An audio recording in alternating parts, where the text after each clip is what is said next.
பார்க்கடலில் பள்ளி கொண்ட பரந்தாமன் மகாவிஷ்ணு அந்த பெருமாள் குடிகொண்டு அருள்வாளிக்கும் எத்தனையோ திருத்தலங்கள் இந்த தமிழகத்தின் கண் அமைந்திருக்கின்றன. அப்படிப்பட்ட ஒரு சிறப்பு வாய்ந்த திருத்தலம்தான் சென்னையின் பல்லாவரம் அருகில் அமைந்துள்ள திருநீர்மலை திருத்தலமாகும். இந்த திருநீர்மலையிலே நீர்வண்ண பெருமாளாகவும் ரங்கநாத பெருமாளாகவும் அருள்பாலித்து வருகிறார் அந்த உலகை காக்கும் மகாவிஷ்ணு. இதோ பாருங்கள், இந்த ஆலயத்தில்தான் நீர்வண்ண பெருமாள் அருள்பாலித்து வருகிறார். திருநீர்மலை திவ்ய தேசம் சென்னை பல்லாவரத்திலிருந்து 6 கிலோமீட்டர் தூரத்திலே இருக்கிறது. இந்த தலத்தில் 200 அடி உயரமுள்ள ஒரு சிறிய மலை இருக்கிறது. மலை அடிவாரத்திலே பெருமாளின் சன்னதி ஒன்றும் மலை மேல் 3 சன்னதிகளும் இருக்கின்றன. இதில் கீழே உள்ள சன்னதியில்தான் நீர்வண்ண பெருமாள் அருள்பாலிக்கிறார். நீங்கள் பார்த்து கொண்டிருக்கும் இந்த ஆலயம்தான் மலையின் கீழே அமைந்துள்ள நீர்வண்ண பெருமாள் அருள்பாலிக்கும் ஆலயமாகும். பாருங்கள், பக்தர்கள் வந்து பெருமாளை தரிசனம் செய்து கொண்டிருக்கிறார்கள். இதோ இதுதான் நீர்வண்ண பெருமாள் சன்னதியின் வாயில். இந்த சன்னதியில் மூலவர் நீலமுகில் வண்ணன் நீர்வண்ண பெருமாள் நின்ற திருக்கோலத்திலே கிழக்கு நோக்கி சேவை சாதிக்கிறார். தாயார் அணிமாமலர் மங்கை தனிக்கோவில் நாச்சியாராக எழுந்தருளி இருக்கிறார். மலைமேல் சாந்த நரசிம்மன் வீட்டிருந்த திருக்கோலத்தில் கிழக்கு நோக்கியும், ரங்கநாத பெருமாள் மாணிக்க சயனமாக தெற்கு நோக்கியும், திருவிக்கிரமன் நின்ற திருக்கோலமாக கிழக்கு நோக்கியும் சேவை சாதிக்கிறார்கள். திருநறையூரிலே நின்ற திருக்கோலமாகவும், திருவாளியிலே சிங்க உருவிலும், திருக்குடந்தையில் பள்ளிகொண்ட உருவிலும், திருக்கோவிலூரில் உலகளந்த திருவடியாகவும் காட்சியளிப்பதை இங்கே ஓரிடத்தில் திருநீர்மலை கோவிலிலே நாம் காண முடிகிறது. இங்கே நின்ற கோலத்தில் நீர்வண்ண பெருமாள், இருந்த கோலத்தில் நரசிம்மமூர்த்தி, கிடந்த கோலத்தில் அரங்கநாத பெருமான், நடந்த கோலத்தில் உலகளந்த மூர்த்தியும் காணப்படுகிறார். சென்னை பல்லாவரத்தில் உள்ள இந்த கோவிலுக்கு செல்ல சென்னையில் அனைத்து பகுதியிலிருந்தும் பேருந்து வசதிகள் உள்ளன. இனி இந்த கோவிலின் தல வரலாற்றை பார்ப்போம். இந்த திருநீர்மலை சேத்திரம் 108 திவ்ய தேசங்களில் ஒன்றாக கூறப்படுகிறது. உண்மையில் இந்த கஷேத்திரத்தில் பெருமாளுக்கு 2 கோவில்கள் இருக்கின்றன. கீழே உள்ள கோவிலில் நீர்வண்ண பெருமாளாக காட்சி தரும் பெருமாள் மலைமேல் உள்ள கோவிலில் ரங்கநாத பெருமாளாக காட்சியளிக்கிறார்.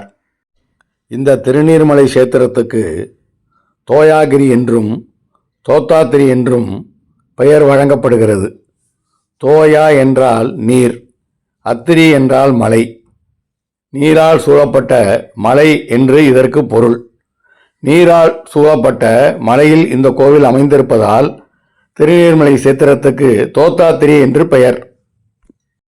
கோவிலின் மையத்தில் அழகிய மண்டபத்துடன் கூடிய 3 ஏக்கர் பரப்பளவில் அமைந்த அழகிய தெப்பக்குளம் காணப்படுகிறது. இந்த அழகிய தெப்பக்குளத்துக்கு சுத்த தீர்த்தம், காருண்ய தீர்த்தம், சொர்ண தீர்த்தம், ஷீர தீர்த்தம் என 4 பெயர்கள் வழங்கப்படுகின்றன.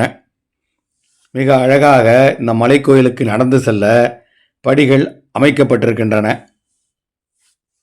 பக்தர்கள் வெயிலிலும் மழையிலும் துன்பப்படாமல் எந்த பிரச்சனைகளுமின்றி மலை மேல் ஏறி செல்ல வசதியாக படிகளும் அமைக்கப்பட்டு மேலே அஸ்பெஸ்டாஸ் கூரையும் வேயப்பட்டிருக்கிறது. மலை மேல் இருந்து பார்த்தால் இந்த தெப்பக்குளம் மிக அழகாக காட்சியளிக்கிறது. ராமாயணத்தை எழுதிய வால்மீகி மகரிஷிக்கு ராமபிரானை திருமண கோலத்திலே தரிசிக்க வேண்டும் என்று ஆசை எழுந்தது. அவர் இத்தலம் வந்து சுவாமியை வேண்டி தவமிருந்தார். பெருமாள் அவருக்கு சீதா, லட்சுமணன், பரதன், சத்ருக்கனன் ஆகியோருடன் திருமண கோலத்திலே காட்சி தந்தார். அப்போது வால்மீகி தனக்கு காட்டிய தரிசனப்படியே நிரந்தரமாக தங்கும்படி வேண்டினார். சுவாமியும் அவ்வாறே அருளினார். இவர் மலையடிவாரத்தில் தனி கோவிலிலே இருக்கிறார். நீர் சூழ்ந்த மலையின் மத்தியில் இருந்ததால் இவருக்கு நீர்வண்ண பெருமாள் என்றும் தலத்திற்கு திருநீர்மலை என்றும் பெயர் ஏற்பட்டது. நீல நிற மேனி உடையவர் என்பதால் நீலவண்ண பெருமாள் என்ற பெயரும் உண்டு. ராமபிரானுக்கும் தனி சன்னதி இருக்கிறது. இவரது சன்னதியில் சுவாமியை வணங்கியபடி சுயம்புவாக தோன்றிய வால்மீகி மகரிஷி காட்சி தருகிறார். இத்தலத்து பெருமாளை தரிசிக்க திருமங்கையாழ்வார் வந்தபோது மலையைச் சுற்றிலும் நீர் நிறைந்திருந்தது. அவரால் நீரை கடந்து சென்று சுவாமியை தரிசிக்க முடியவில்லை. ஆனாலும் அவர் காத்திருந்து சுவாமியை தரிசித்துவிட்டு செல்வதென முடிவெடுத்தார். கோவில் எதிரே உள்ள மற்றொரு மலையிலே தங்கினார். நாட்கள் நகர்ந்ததை தவிர தண்ணீர் குறைந்தபாடில்லை. ஆனாலும் பெருமாளை தரிசிக்க வேண்டுமென்பதில் தீர்க்கமாக இருந்த திருமங்கை ஆழ்வார் தண்ணீர் வடியும் வரை காத்திருந்து சுவாமியை தரிசிக்கச் சென்றார்.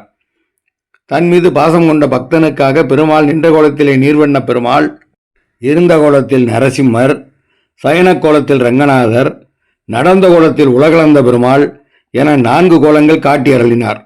இந்த நாள் வரையும் இந்த தலத்தில் தரிசிக்கலாம். நீர்வண்ண பெருமாள் மலையடிவாரத்தில் உள்ள கோவிலிலும், ரங்கநாதர், நரசிம்மர், உலகளந்த பெருமாள் ஆகியோர் மலைக்கோவில்களிலும் சேவை சாதிக்கிறார்கள். நரசிம்மரை உக்கிரமான கோலத்தில் தரிசித்திருப்பீர்கள். அவரை சாந்தமாக பாலரூபத்திலே இந்த தலத்திலே தரிசிக்கலாம். இரணியனை சம்காரம் செய்ய நரசிம்ம அவதாரம் எடுத்த மகாவிஷ்ணு உக்கிரமாக இருந்தார். இந்த வடிவத்தை கண்டு பிரகலாதன் பயந்தான். எனவே சுவாமி தன் பக்தனுக்காக உக்கிர கோலத்தை மாற்றி அவனைப் போலவே பாலரூபத்திலே தரிசனம் தந்தார். இவரை பால நரசிம்மர் என்கின்றனர். மலைக்கோயிலில் இவருக்கு சன்னதி இருக்கிறது. இவருக்கு பின்புறம் நரசிம்மர் சுயரூபத்துடன் 2 கரங்களுடன் காட்சி தருகிறார். பொதுவாக கோயில்களில் சுவாமி சன்னதிக்கு எதிரில் ராஜகோபுரம், பலிபீடம், கொடிமரம் ஆகியவை ஒரே வரிசையில் இருக்கும். ஆனால் இங்கு பலிபீடம், கொடிமரம் இரண்டும் ராஜகோபுரத்திலிருந்து விலகி தனியே உள்ளது. வால்மீகிக்காக ராமராகவும் நீர்வண்ண பெருமாளாகவும் மகாவிஷ்ணு காட்சி தந்ததால் இந்த 2 மூர்த்திகளுமே இந்த தலத்திலே பிரதானம் பெறுகின்றனர். எனவே இவர்களுக்கு முக்கியத்துவம் தரும் விதமாக ராமர் சன்னதி எதிரில் ராஜகோபுரமும் நீர்வண்ண பெருமாள் எதிரில் கொடிமரமும் அமைக்கப்பட்டுள்ளன. பொதுவாக பெருமாள் கோயில்களில் உற்சவர் சிலையை மூலவர் முன்பு வைப்பது வழக்கம். இக்கோயிலில் மூலவர் ரங்கநாதர் மலைக்கோவிலிலும் உற்சவர் அழகிய மணவாளர் அடிவாரத்திலுள்ள கோவிலிலும் காட்சி தருகின்றனர். சித்திரை பிரம்மோற்சவ கொடியேற்றம் மற்றும் கொடியிறக்கம், பங்குனி உத்தரத்தில் நடக்கும் திருக்கல்யாணம் ஆகிய 3 நாட்கள் மட்டும் அழகிய மணவாளர் மலைக்கோயிலுக்கு எழுந்தருளுவார். அன்று மட்டுமே மூலவரையும் உற்சவரையும் ஒன்றாக தரிசிக்க முடியும். இந்த கோவிலில் இரட்டை திருவிழா நடைபெறுகிறது. மலைக்கோவிலில் உள்ள ரங்கநாதருக்கு சித்திரையிலும், அடிவாரத்தில் உள்ள நீர்வண்ண பெருமாளுக்கு பங்குனியிலும் பிரம்மோற்சவம் நடக்கிறது. நாராயணனின் சிலை வடிவத்தை நின்றான், இருந்தான், கிடந்தான், நடந்தான் என்று குறிப்பிடுவார்கள். இந்த 4 நிலைகளிலும் பெருமாளை இங்கு பக்தர்கள் தரிசனம் செய்யலாம். பெருமாளின் 108 திவ்ய தேசங்களில் இது 62வது திவ்ய தேசம். இந்த தலத்திலே பெருமாளின் 4 கோல தரிசனத்தையும் காணலாம். இங்கு நரசிம்மர் உக்ர சொரூபத்திலே இல்லாமல் பால நரசிம்மராக, சாந்த நரசிம்மராக காட்சி தருகிறார். இந்த திருநீர்மலை திருத்தலம் காலை 8 மணி முதல் 12 மணி வரையிலும், மாலை 4 மணி முதல் இரவு 8 மணி வரையும் பக்தர்களுடைய தரிசனத்துக்காக திறந்திருக்கும். அருள்மிகு நீர்வண்ண பெருமாள் திருக்கோவில், ஸ்ரீ ரங்கநாத பெருமாளும் அருள் புரியும் இந்த திருக்கோவில் காஞ்சிபுரம் மாவட்டம் திருநீர்மலையில் அமைந்திருக்கிறது. ஆனால் நம் சென்னையின் பல்லாவரத்தில் வலது பக்கம் திரும்பினால் 6 கிலோமீட்டர் தொலைவில் இந்த திருநீர்மலையை நாம் சென்று அடைய முடியும். இந்த திருத்தலத்தின் குளத்திலே நீராடி பெருமாளை வழிபட்டால் நோய்கள் விலகி நலம் உண்டாகும். அத்துடன் சித்தம் தெளிந்து சகல சௌபாக்கியங்களும் கிடைக்கும். குழந்தை பாக்கியம் இல்லாதவர்கள் இங்குள்ள மரத்திலே தொட்டில் கட்டியும், திருமண தடை நீங்க பெண்கள் கிரி பிரதட்சணம் செய்தும் வழிபடுகின்றனர். சுவாமிக்கு திருமஞ்சனம் செய்து, வஸ்திரம் அணிவித்து, விசேஷ பூஜை செய்து நேர்த்தி கடன் செலுத்துகிறார்கள்.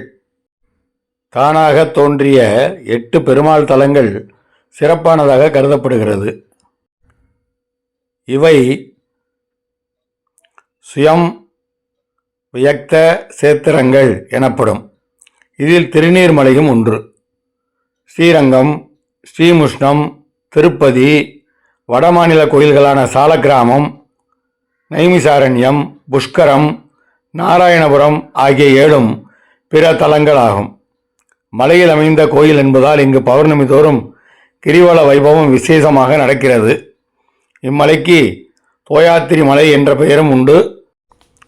இவ்வளவு சிறப்பு பெற்ற திருநீர்மலை திருத்தலத்தை நம்முடைய ஆன்மீக அன்பர்கள் அனைவரும் ஒருமுறை சென்று 4 பெருமாளையும் தரிசித்து தங்களுடைய பிரச்சனைகளும், நோய்களும், கடன்களும், தோஷங்களும் நீங்கி வளமோடு நலமோடு வாழ வேண்டுமென்று ஞானபாரதம் யூடியூப் சேனல் பிரார்த்தனை செய்கிறது.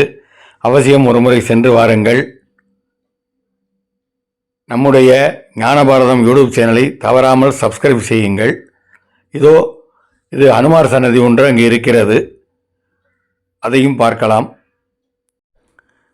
ஞானபாரதம் யூடியூப் சேனல் உங்களுக்கு புகழ்பெற்ற ஆலயங்கள், ஜீவசமாதிகள் பற்றிய பதிவுகள், காஞ்சிமா முனிவரை பற்றிய பதிவுகள், பண்டிகைகள் பற்றிய பதிவுகள் எல்லாவற்றையும் தொடர்ந்து வழங்கி வருகிறது. உங்களுக்கு இவை அனைத்தும் வந்து சேர வேண்டுமென்றால் நீங்கள் அவசியம் ஞானபாரதம் யூடியூப் சேனலை சப்ஸ்கிரைப் செய்யுங்கள். நாங்கள் போடக்கூடிய எல்லா ஆன்மீக பதிவுகளும் உங்களை தேடி வந்து சேரும். வாழ்க வளமுடன், வாழ்க வையகம்.